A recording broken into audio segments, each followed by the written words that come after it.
안녕하세요. 역사를 사랑하는 청년 윤동현입니다. 이영호는 이승만 학당을 운영하며 위안부가 매춘부라는 주장을 했고 2019년 반일종족주의라는 책을 써서 논란이 되었습니다. 그리고 류석춘은 이영훈의 주장과 책을 옹호하는 발언을 하면서 2020년 틀딱TV라는 채널을 운영하면서 논란을 불러일으키고 있습니다. 이번 영상에서는 이영훈과 류석춘이 주장하는 위안부가 매춘부라는 내용을 한번 반박해보겠습니다.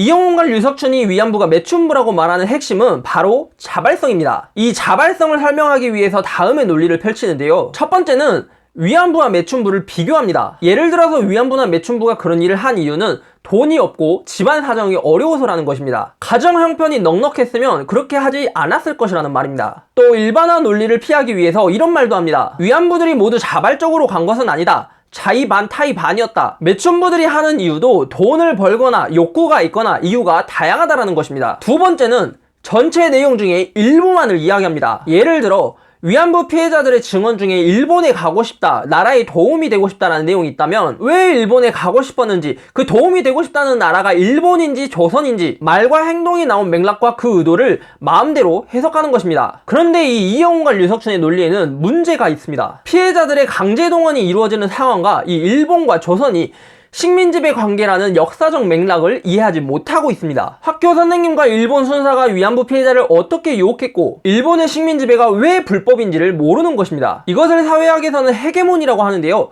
이 헤게모니에 대한 이해와 제가 우익 측 주장을 반박하는 내용은 제가 만든 다른 영상을 참고해 주시면 감사하겠습니다. 헤게모니에 대한 내용을 쉽게 말하면 예를 들어서 여러분들이 길거리를 걸어가고 있는데 깡패가 몽둥이나 칼을 들면서 다가와서는 노예계약서나 어디 섬에 끌려가 일한다는 그 종이를 내밀면서 야 여기 사인해 라고 말을 합니다. 그런데 우리가 그 계약서에 서명을 하면 옆에서 흉기를 들고 협박하고 있는데 누가 시켜서 한 것이 아니라 우리 손으로 서명을 했기 때문에 스스로 한 것이라고 생각하는 겁니다. 이게 과연 자발적인 행위일까요? 그리고 그 흉기를 든 깡패가 잘못한 것이 아니라 거기서 깡패한테 맞아 죽지 않은 여러분들 잘못이라고 말하는 겁니다.